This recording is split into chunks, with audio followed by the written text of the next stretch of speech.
Have you ever wondered why fire seems to always be associated with the devil, when the Tanakh never mentions him dwelling in a domain of fire, wielding fire, or in any way associated with fire as the accuser? The only mention of fire is when he was the anointed guardian Keruv who walked among the fiery stones, as the most beloved of Hashem's creations, according to Ezekiel 28:14.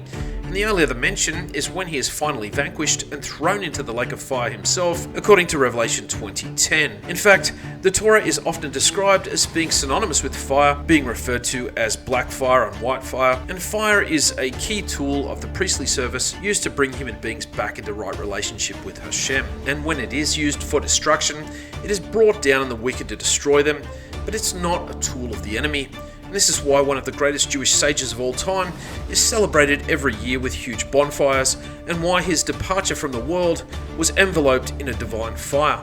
Both he and his son turned things to fire just by a mere glance, and if you don't know which sage I'm going to be looking at in this installment, I'll have to ask you, which planet aside from Earth have you been living on? Join me as we look at the life and teachings of Rabbi Shimon Bar Yochai.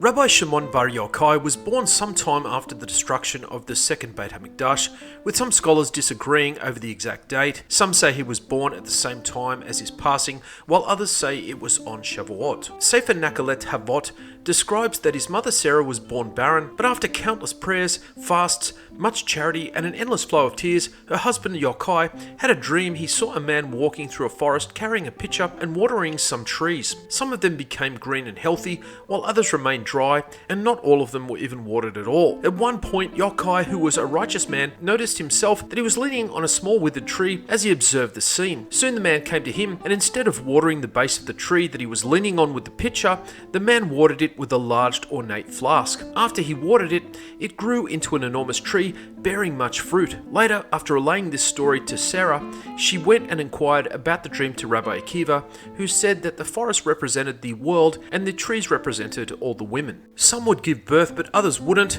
but the special flask that was poured on the tree that her husband was leaning against wasn't filled with water at all but Sarah's tears. Shortly thereafter, as Akiva had predicted, she gave birth to Shimon, who by the age of 5 was enrolled in the yeshiva of Gamaliel and quickly excelled in his studies, and before long he became a great Torah scholar in his own right. Rabbi Shimon Bar Yochai, also known by his acronym Rashbi, was a 2nd century Tanna, denoting a teacher of the Mishnaic period, born in Galilee during a time when Rome still occupied his nation. He was the most eminent of Rabbi Akiva's students, studying under him for 13 years, and he was one of the few to have survived this cruel era of Jewish life in the Holy Land, while many of his peers fell by the sword or by illness.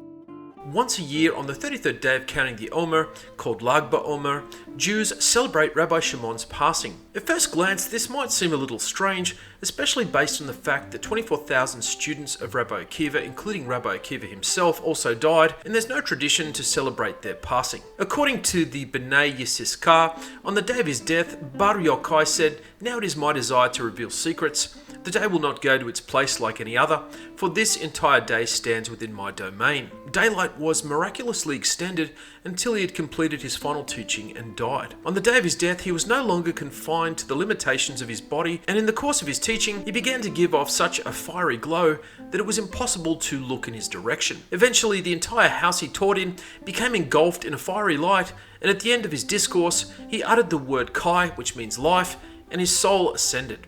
Rabbi Shimon Bar Yochai lived under the brutal persecution of the Roman Emperor Hadrian, and it was particularly difficult for the sages to study the Talmud and to conduct schools. Rabbi Akiva continued to teach Talmud publicly, and his devoted pupil Shimon stayed at his side right up until Rabbi Akiva was arrested. Even then, Shimon continued to visit his master in prison to receive instruction there until Akiva's painful martyrdom finally separated them. So attached did Shimon become to his master that Rabbi Akiva affectionately called him my son. Anyone who was found ordaining students of the Talmud were promptly put to death along with the newly ordained scholar. Despite the dangers, a great man by the name of Rabbi Yehuda ben Baba publicly ordained 5 famous scholars, defying Hadrian's cruel decree. Rabbi Shimon was one of them. The Roman authorities soon closed in, swiftly putting Rabbi Yehuda ben Baba to death, but miraculously his 5 newly appointed scholars slipped through their grasp. In the year 138, Hadrian died in great pain after a prolonged illness, and his decrees were no longer enforced with the same brutality as before. It's interesting to note that many leaders of nations who persecuted the Jews died in terribly horrific ways, such as Titus, who was plagued by a gnat that made its way into his nostril and up into his brain, and proceeded to peck at it for 7 years, and Antiochus Epiphanes died from an illness where his skin began to ooze with the smell of feces. So after Hadrian died, the leading sages of that time gathered to consider ways and means of restoring Jewish religious life. They met in Yavne, where they sat in conference in a vineyard. The leading sages were Rabbi Yehuda, Rabbi Yosei the Galileite, and Rabbi Shimon Bar Yochai himself. They discussed the attitude to take toward the Roman government. Rabbi Yehuda suggested a friendly one. Rabbi Yosei expressed no opinion, while Rabbi Shimon spoke very bitterly of the Roman tyrants and advocated every possible defiance. For Rabbi Shimon could never forget the terrible sight of his beloved master and teacher, Rabbi Akiva, being tortured to death by the Roman executioners. The sages were not aware that their conversation was being overheard by a certain young man, Yehuda ben Gerim, at one time a disciple of Rabbi Shimon. Rabbi Yehuda ben Gerim later turned spy and reported the conversation of the sages to the Roman authorities. At once they decreed honor and rank to Rabbi Yehuda for speaking favorably of them, exile for Rabbi Yosei for failing to do so, and death for Rabbi Shimon who dared to challenge them. Rabbi Shimon then fled for his life together with his son Rabbi Elazar. For some time they stayed in hiding in a Torah academy, while Rabbi Shimon's wife brought him bread and water daily. When the search was intensified, they decided to seek a better hiding place. Without telling anyone of their whereabouts, they hid in a cave. Miraculously, Hashem caused a carob tree to spring up at the entrance to the cave, as well as a spring of fresh water. For 12 years, Rabbi Shimon Bar Yochai and his son Elazar dwelt in the cave, sustaining themselves on carobs and water. During that time, they studied and prayed until they became the holiest sages of their day. At the end of 12 years, the prophet Elijah brought them the good tidings of a change in the government and a reprieve. Father and son now left the cave. While passing a field where they saw Jewish farmers toiling on the land,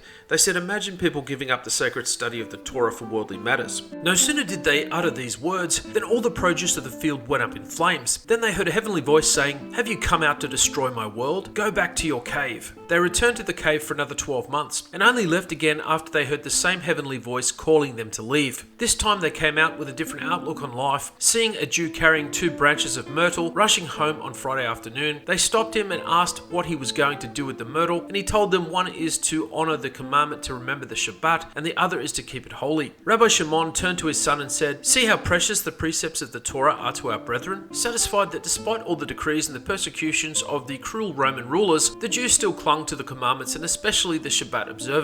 Proceeding on their way, greatly encouraged, they met Rabbi Pinchas ben Yair, another famous scholar about whom there are so many wondrous tales in the Talmud. Rabbi Pinchas ben Yair was Rabbi Shimon's father-in-law, and he came out to meet his in-laws. Seeing the terrible effects of the prolonged cave life upon the health of his son-in-law, Rabbi Pinchas burst into tears, but Rabbi Shimon consoled him, saying that he could never have attained such a high degree of scholarship and divine wisdom had he not spent so many years in the cave. Rabbi Shimon settled in the town of Tekoa, where he founded a great academy. The greatest scholars of the time gathered there to receive instruction by Rabbi Shimon. Among them was Rabbi Yehuda, the son of Rabbi Shimon ben Gamaliel, the Nasi, later the compiler of the Mishnah. One day, Rabbi Shimon came across Yehuda ben Gerim, the treacherous spy who had caused him so much trouble. The rabbi exclaimed, "Is this man still alive?"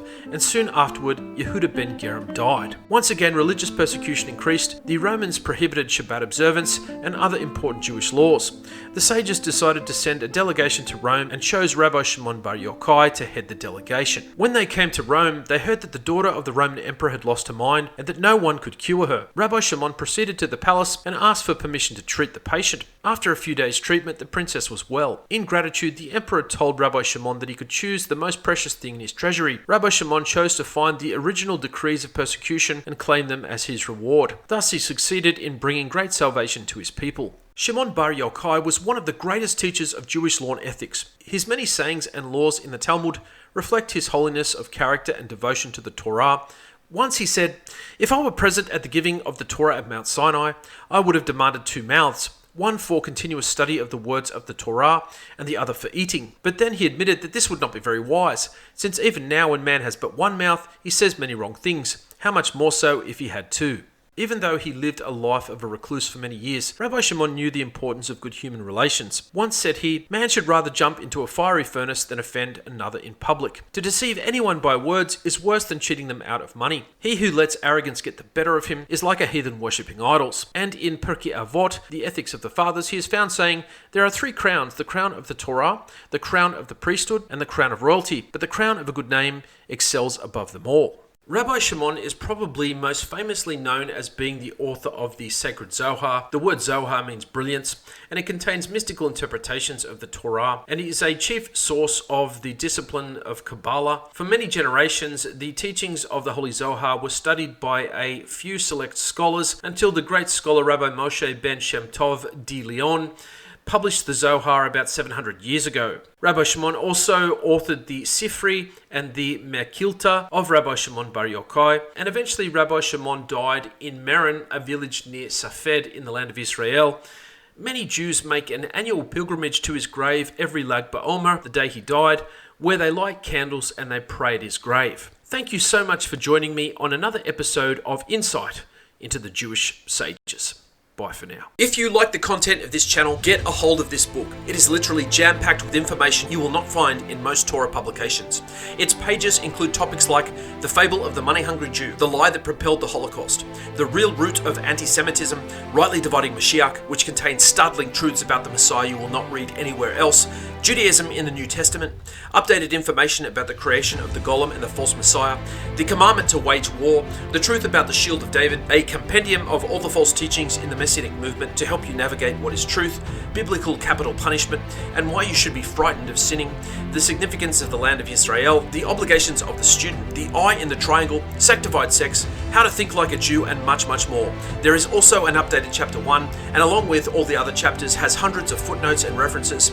This is a book that took 10 years to research and compile, and will be a welcome addition to the library of any discerning student of Torah and Mashiach. Get it today on Amazon and other online bookstores. Bye for now.